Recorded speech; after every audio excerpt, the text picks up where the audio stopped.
Hello world, Scott Simpson here from News 95.7 in Halifax for week 7 of the Lung Association of Nova Scotia's Learn to Run for Smokers program. Not a whole lot to report this week.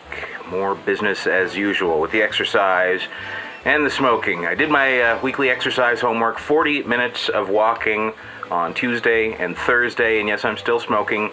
I even worked the smoking into the exercise by walking to the inconvenience store to get another pack of cigarettes. Quite genius, I'm told. Quitting is definitely on my mind, though.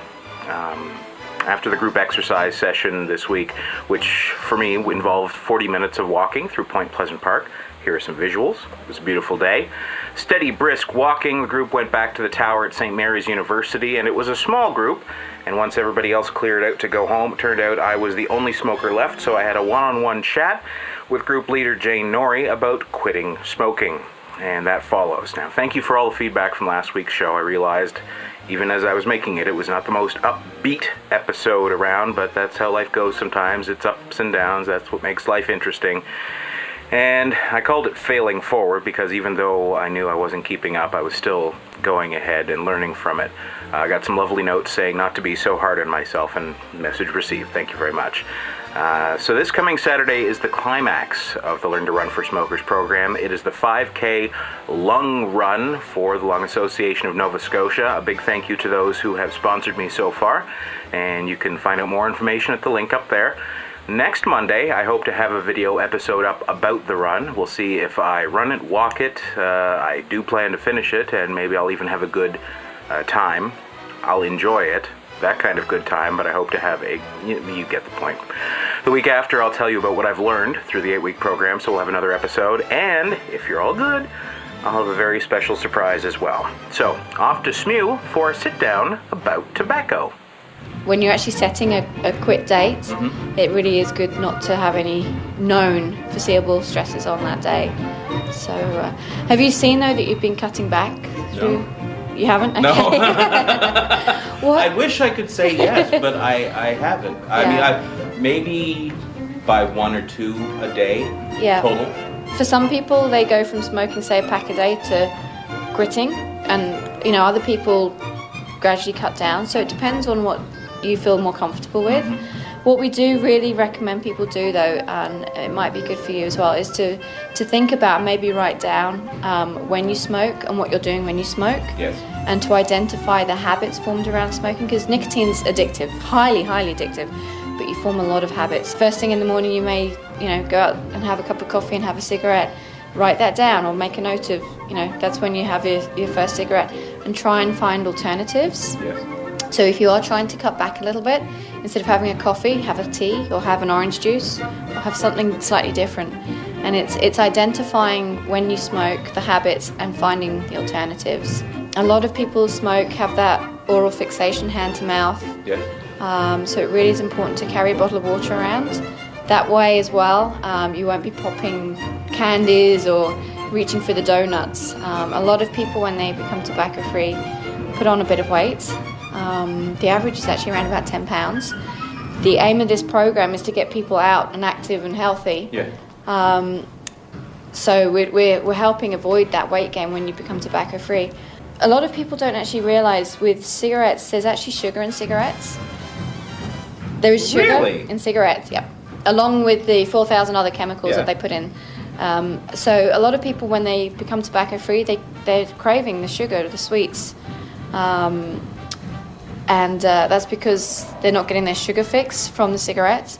Some people like to taper off and gradually wean themselves off cigarettes. Some people just like to quit like that. It's so individual. And unfortunately, most people take around about 8 quit attempts to become tobacco free. And they may found in the past that they've tapered off, and then this time they've stopped, from a pack a day to nothing, and that's worked for them. So it really is individual. What I would suggest, though, is to try and maybe plan that you're going to become tobacco free on Friday, and it's, say, Saturday now.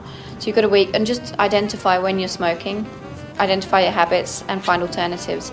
And then if you quit from a pack a day to nothing on that Friday, then at least you'll have some background knowledge. Okay, so instead of reaching for my morning cigarette and coffee, I'll go and have a cup of tea or a glass of milk or glass of orange juice. So I haven't spoken to people, and I haven't looked into surveys or studies that have sort of said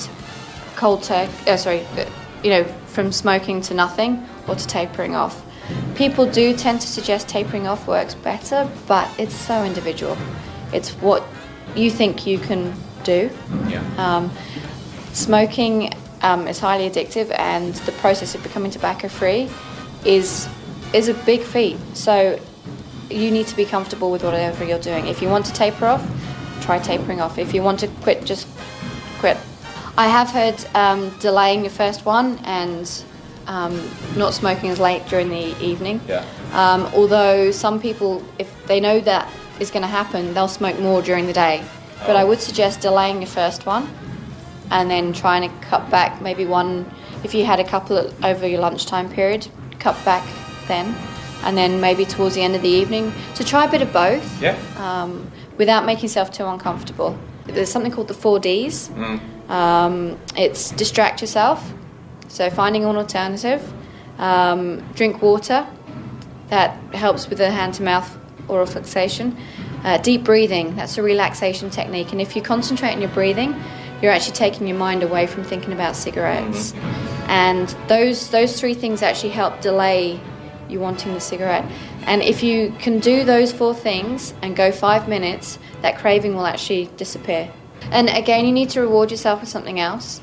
So whether you'd rather have a money jar, and so at the end of the week you say, well, instead of spending, $12 a day on a pack of cigarettes a day, you've now, got this jar of money. That's a lot of money. It is a lot of money. So some people... Yeah, it is. It's an expensive habit. Yeah. So some people like to keep, note of their jar of money, and they reward themselves with going and getting their hair cut or going and buying a new shirt or, some sort of reward.